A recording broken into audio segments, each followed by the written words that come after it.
Kraft presents The Great Gildersleeve. Each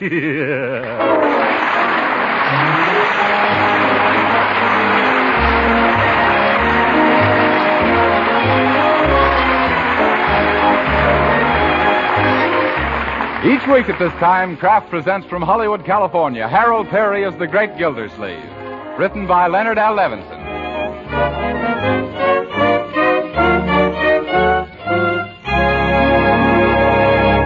We'll hear from the great Gildersleeve in just a moment. But first, here's what a prominent government official said about nutrition not long ago. This official said that in times like these, proper nutrition is as important as fighting planes.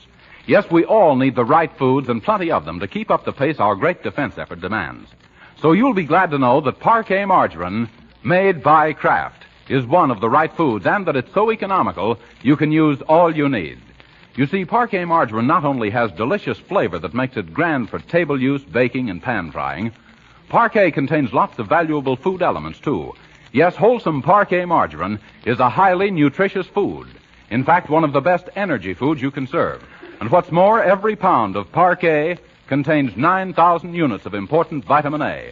But just because Parquet margarine is good for you, don't think it isn't good tasting. Why, Parquet's delicate, appetizing flavor has made it a favorite with families all over the country, both for table use and for cooking. So try it. Buy a pound or two of delicious Parquet margarine tomorrow. Yes, ask your dealer for Parquet. P-A-R-K-A-Y.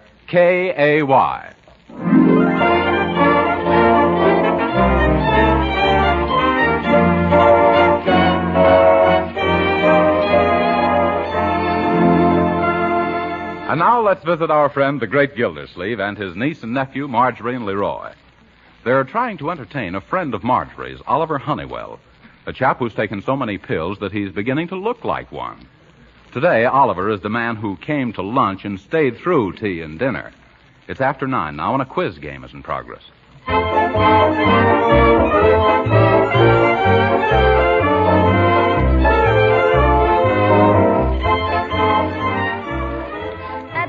Good, very good. Now, the next question is for you, Uncle Mort. Okay. I love quizzes. Let's hear it, Leroy. Well, what's the difference between Niagara Falls and your friend Judge Hooker? There's no difference. They're both big drips. No, that's wrong. Oh, is it? The difference between them is that Niagara is a mountain fountain and the Judge is a legal. Oh, yeah. Well, I see. Now whose turn is it? It's your turn next, Oliver. Uh-huh. Boy, this one's a cinch. Huh? Can you tell us who was the third Assistant Secretary of Agriculture in President McKinley's administration? Oof. Oh, that wasn't fair, Leroy. No, that's too hard, Leroy. Oh, no, it isn't. Third Assistant Secretary of Agriculture, McKinney's administration, Lucius N. Follinsby. Yep, that's right. I remember. It is? That's great, Oliver. Oliver, that's wonderful. Oh, really, it's nothing. A fellow shouldn't get any credit for remembering his own grandfather's name. Boy, you had me fooled for a minute. I thought you were smart. Yes, Leroy.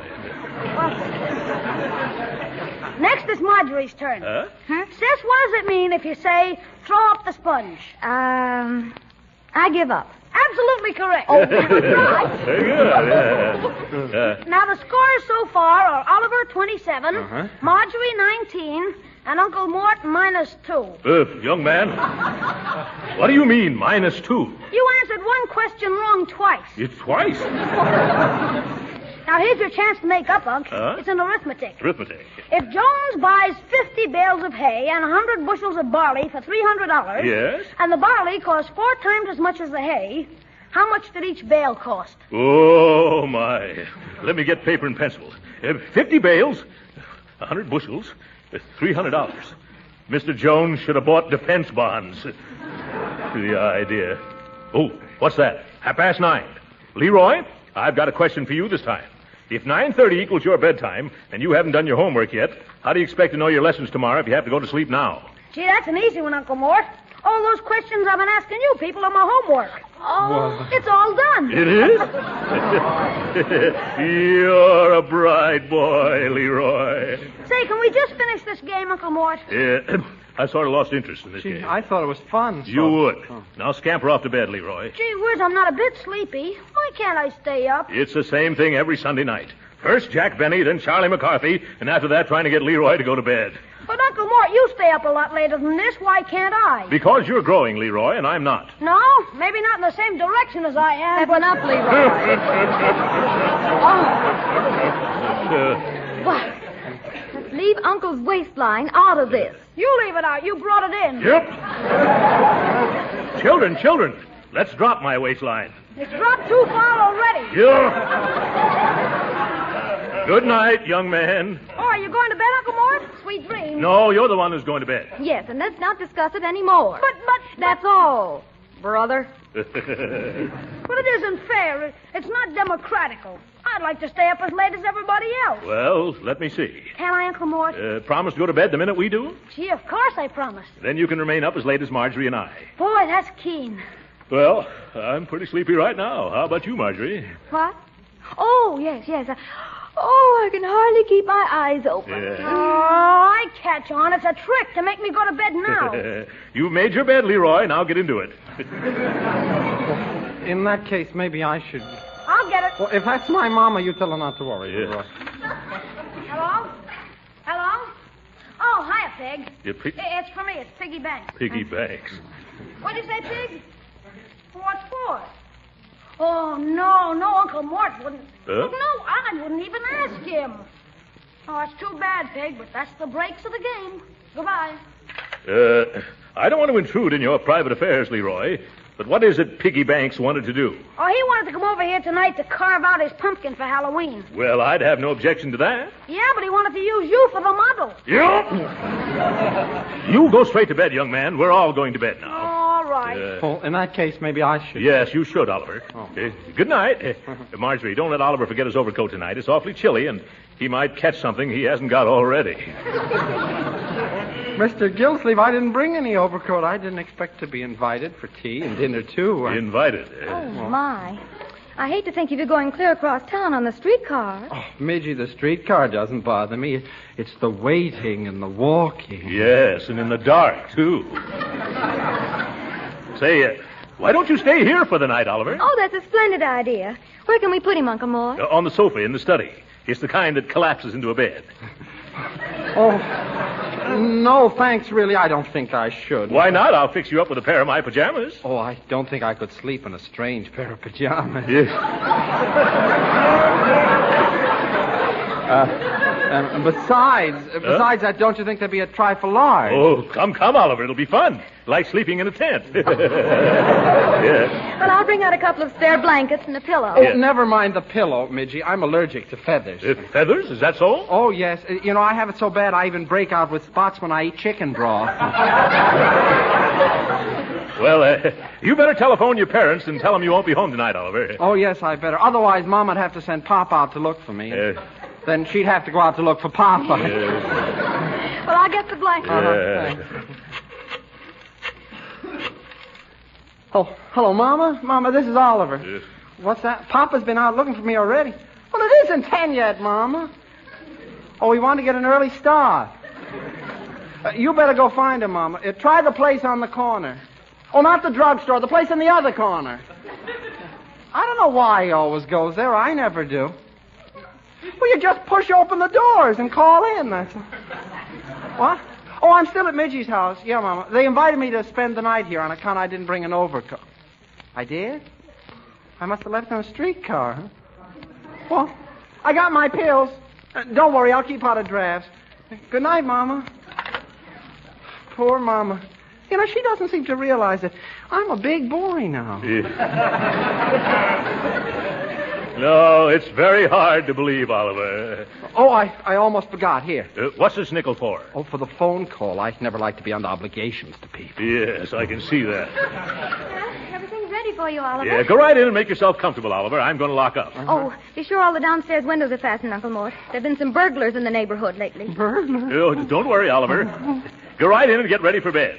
If a burglar ever saw you in my pajamas, he'd put back everything he took. I wonder who built these windows. The Pullman Company?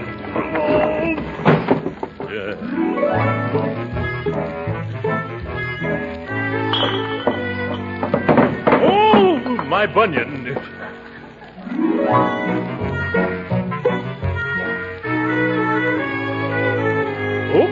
almost forgot to wind the kitchen clock. Somebody already wound it.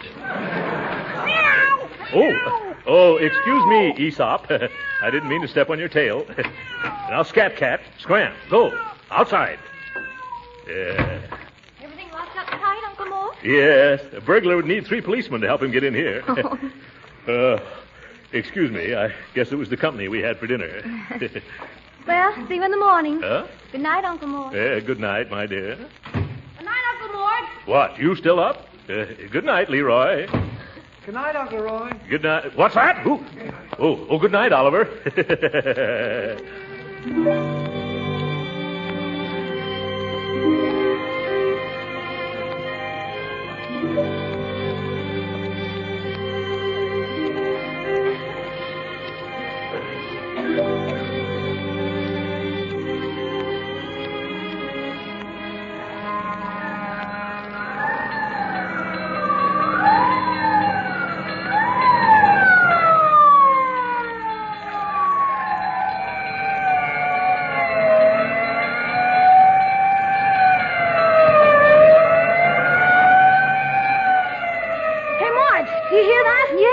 Woke me up. There must be a fire somewhere near here. How about let's go in and see? You better ask your Uncle Mort first. Okay. Mom and Pop. Hey, Uncle Mort, can I go to a fire? What's that? There's a fire somewhere close. Can I go see it? A fire? Oh, boy, I haven't done one for years, and I just love to go to blazes. Well,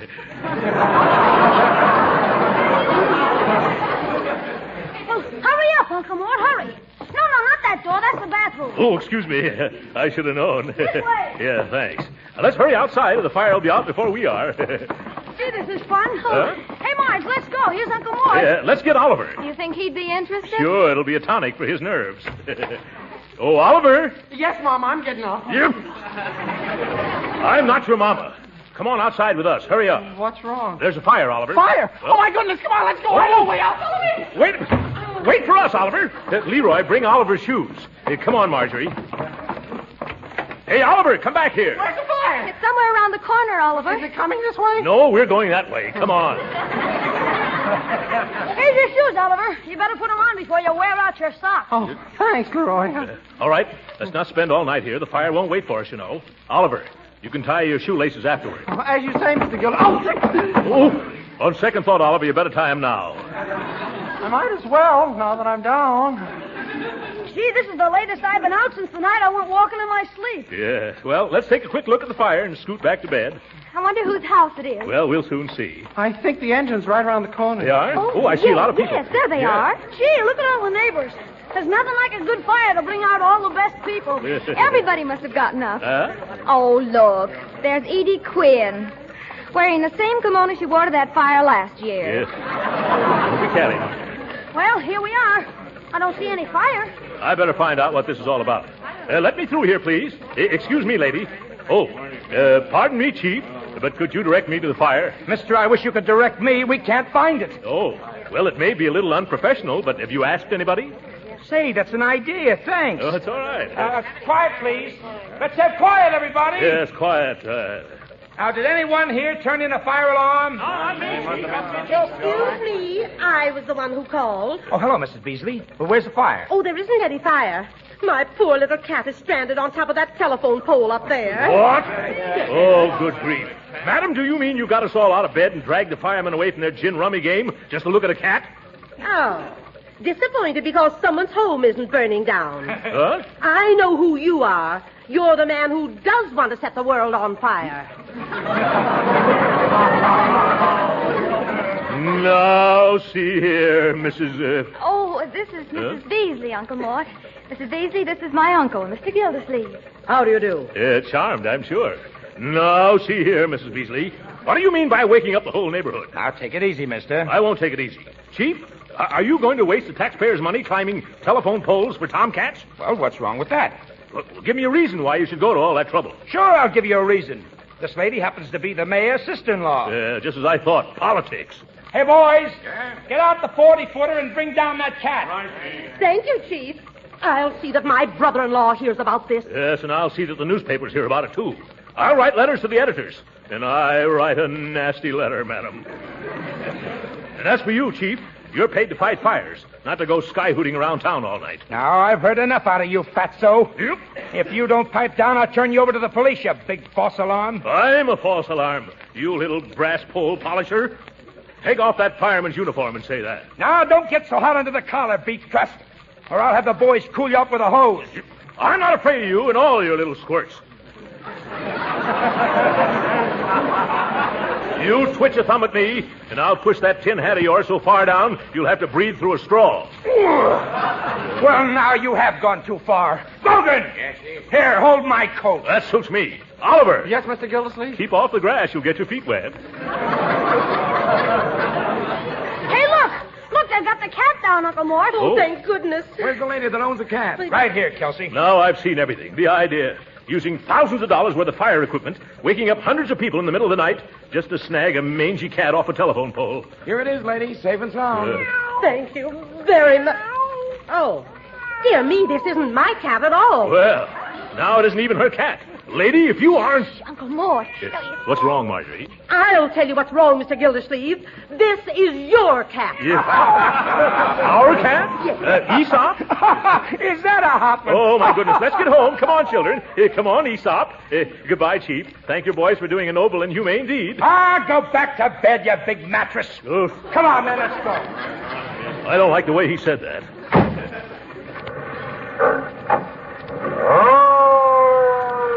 Too bad there wasn't a fire. We could have at least gotten warm. Oliver, don't you dare catch a chill. I'll try my best not to, Midgie. Wish I'd brought along my cold pills. Let's hurry into the house, Oliver. We'll fix you up a nice hot cup of... what can you drink a nice hot cup of? Water, if it's distilled. Well, it'll be nice to get back into a nice warm bed. Open the door, Leroy. Okay. Uh-oh, it's locked. Locked? Why didn't I go home on a straight time? Now, don't get excited. Don't be nervous. Take it easy, everybody. I have the key right here. Right here in my pants pocket. Oh, no. No what? No pants. I'm just wearing pajamas. Here, let me try that door. Ooh, no shoes either. Maybe it's stuck. No, we're stuck, Oliver. The wind must have blown it shut. Well, I guess the joke's on us. I'm sorry, Mr. Gildersleeve, I don't get it. You keep asking questions like that, Oliver, and you'll get it all right. There must be a window around the side or in back that I could climb into. No, Leroy. Before we went to bed, I made sure that everything was locked as tight as a drum in a bagpipe band. Oh, wait a minute. We forgot something. Huh? I know how we can get in. You do? Well, what is it? Birdie. Clever girl, Marjorie. Birdie. Yeah, come on, everybody. Where are we going now, Midgie? We're going to see if we can wake Birdie, our maid. Yes. Oh, Birdie. Oh, Birdie! Oh, Birdie! Too many birdies. Let me do it, children. Oh, Birdie. Yes, Mr. Gildersleeve. Birdie, will you please come downstairs and open the front door? Come downstairs. Open the front door. Yes, I'm locked out, and so is Marjorie and Leroy and Oliver. What an unfortunate coincidence. Yes, Birdie, quit stalling and hurry down here. I would if I could, Mr. Gildersleeve, but I just can't. Why can't you? Because I'm locked out, too. What? Birdie, aren't you upstairs? No, sir, I'm right here on the back porch. Oh, this is a pretty pickle of fish. How did you get locked out? Well, I just got home from a lodge meeting. Yeah. You know, the mysterious and bewildering orders of the daughters of Cleopatra. I'm the head Sphinx. Sphinx, you are? Yes, sir. And I found the back door bolted.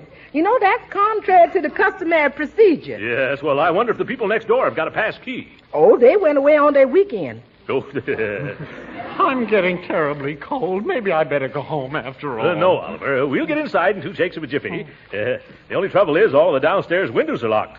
If we could only reach the second floor. I can do it. If you boost me up, I can climb this tree and then crawl out on that branch and drop down on the roof of the porch there. Who do you think you is, Leroy? A Superman man? Yes. No, I won't let you risk your neck, my boy. You're too young. I do it myself, only why ruin a tree that never did me any harm? Oh, dear. Now, isn't it too bad that we don't have anyone big enough and thin enough to come to our rescue? It's getting colder, isn't it? You know, I can't help thinking what King Arthur or one of his knights would do in a case like this. Yes, I believe it is getting colder. Why, he'd leap off his horse, spring to the tree, and just swarm up to his lady love's window. If I'd only brought along some of my vitality tablets. Oh, what's the use? Oliver, why don't you go climb a tree? Who, me? Midget, you know I get dizzy spells from high places. Oliver, it's really very easy. You can do it with your eyes shut. I don't like this. Give him a boost up, Unc. Can't you see he's raring to go? Uh-huh, raring to go home. Come, Oliver, you've got to be brave. Pull up my pajamas. No, I mean the ones you're wearing. Yeah, now tighten your belt. I didn't say yes. You shook your head. Can I help it if I shiver in the affirmative? Well, now you take his other leg, Leroy. Okay. Yeah, careful now. Yeah, there we go. Yeah, grab hold of the branch, Oliver, right above you. Now, don't drop me. I bruise easily. Yeah. It's all right. I'm right below you. Now, just pull yourself up. No, Oliver, go the other way. You're getting out on the wrong limb. Gee, if I only had my slingshot here, I'd have him in the right direction quick enough. Leroy. Keep going, Oliver. You're doing fine. Oh, what are you stopping for now? The string on my pajamas broke. Oh. I don't know. I'm falling. I made it. I landed on the roof. Yeah, well, congratulations, Oliver. I never thought you'd make it. How about it, Missy Witchy? Am I as good as any night? Oh, yes, Oliver, you're wonderful. Yeah. By George, for a weeknight, he finished strong on Sunday. Yeah. All right, Oliver. Now just climb in one of the windows and all our troubles will be over. Mr. Gildersleeve, Huh? I've got bad news for you. What? There aren't any windows over the porch. What? A porch without windows? I never heard of such a thing. Let me look. Well, that's one for Ripley. You better come on down, Oliver. Oh, I can't reach that limb again. Jeepers, we've stranded Oliver. Is that bad? Now what are we going to do, Unc? Well, there's only one thing to do. I've got to get a ladder someplace. And a piece of string. All right, Oliver. Oh, hurry, Mr. Gildersleeve. It's terribly cold up here. Yeah. The people in the back's got a nice big ladder. Yeah? Why don't you just pussyfoot over and throw the bar? Well, thanks, Bertie. I suppose that's all I can do. Children, you just stay where you are. And Oliver, don't go away. Very funny. I'll be back just as soon as I can, Oliver. Fine state of affairs when a man can't break into his own home. Well, that's what you get for chasing fires in the middle of the woods. Oh, it's you, Aesop. Out of my way, you Siamese snake in the grass. Now, let me see. There's a loose board somewhere along this fence. There it is. Tight squeeze, Throckmorton. You should really cut out the starches. I wonder where that ladder is. It's as dark here as the back of a coal miner's neck. Who's there? Huh? Speak up or I'll shoot. Oh, hello. Don't shoot, Mrs. Beasley. It's only me, Mr. Gildersleeve. What are you doing in my backyard at this time of night? What am I doing here? Oh, yes, we were locked out of our house, Mrs. Beasley. You happen to have a ladder I could borrow? It's in the shed, and the shed's locked. Well, then, if you could find a key and kind of throw it down to me, Nerve. Waking me up, scaring me half to death, and then having the gall. What did you say, Mrs. Beasley? Wait where you are, Mr. Gildersleeve. I'll be right there. Yeah, lovely woman. A break at last. This time we're all set, T.P. Where are you, Mr. Gildersleeve? Right underneath your window, Mrs. Beasley. Directly underneath? Yes, directly underneath. Well, then, catch.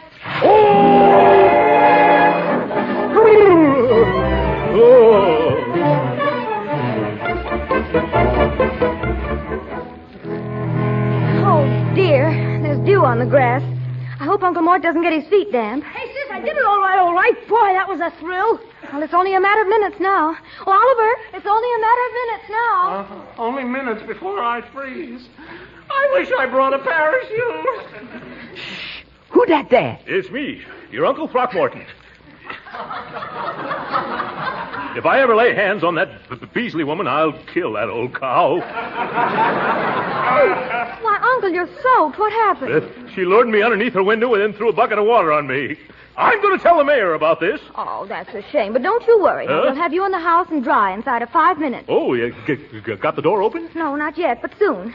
Poor Oliver's been freezing on that roof. He's freezing. Yes, so I sent Leroy down to the corner to ring the fire alarm. Oh, fine. Oh, my goodness. What'll the chief say when he sees me this time? Can't you stop him, Leroy? I don't think so. Oh. In fact, I'm sure I can. Oh, my. Here we go again. Stop right here, men. Okay, where is it? Oh, hello, Chief. Well, you're just in time. Look. Where? Oh, say, what is this? First a cat on a pole and now a guy on the roof. Who's responsible for this call? Well, it was like this, Chief. Well, if it isn't the taxpayer's best friend and the fire department's severest critic. Huh? Hi, Mr. Gildersleeve. Yeah, hi. Been writing any letters to the newspapers? No. Now, stop teasing, Uncle Mort, Chief. He's just soaked to the skin. Yeah, and that takes in an awful lot of territory. Yeah. How about saving those cracks for the fireman's minstrel show and getting our front door open? Oh, is that what you want? Well, why didn't you say so? Hey, Max, bring an axe. We've got a door to chop down. No. Can't you just send up a man and a ladder to one of the windows on the second floor? Oh, never mind the axe, Max. Bring a ladder. Okay. Say, Chief, there's a cellar door open around on the other side. The cellar door's been open all this time? Oh, I could kick myself. We could help you with that, too. Yep. Thank you just the same, no. Say, boys, I'm awfully sorry about this whole thing. Let me make some amends, huh? How about you all coming in for coffee and sandwiches? Huh? Won't you? Come on, just for good old Gildersleeve. Huh? Okay, sure. Yeah, come on.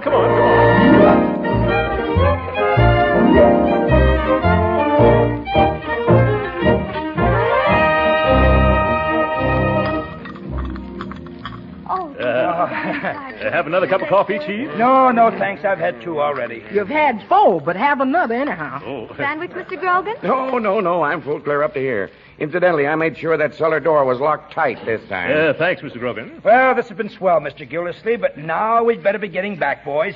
Hey, you guys in the kitchen, let's get wheeling. Well, goodbye, boys. Thanks for everything. And if I ever have a fire, you'll be the first people I'll call in.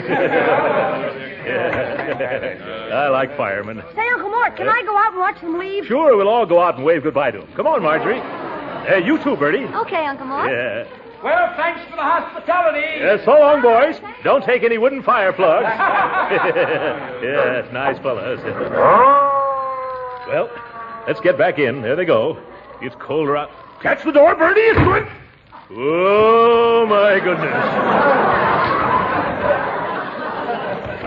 Gee, we're all locked out again. Yes, this is where we didn't come in. Hey, isn't anybody ever going to get me down off this roof? Oh, Oliver!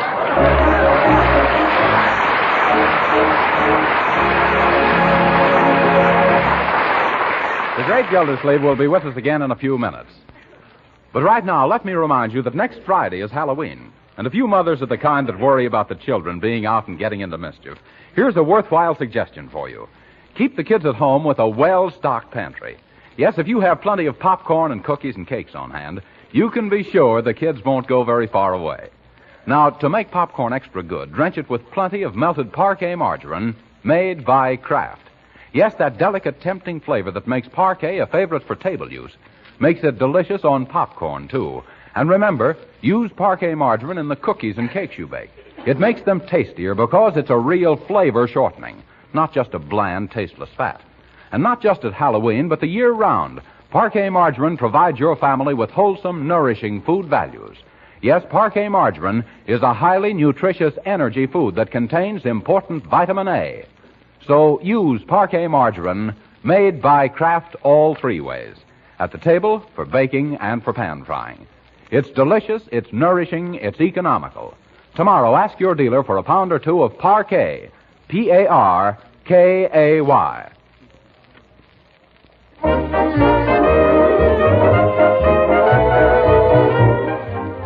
Sorry, ladies and gentlemen, our time's up. Good night.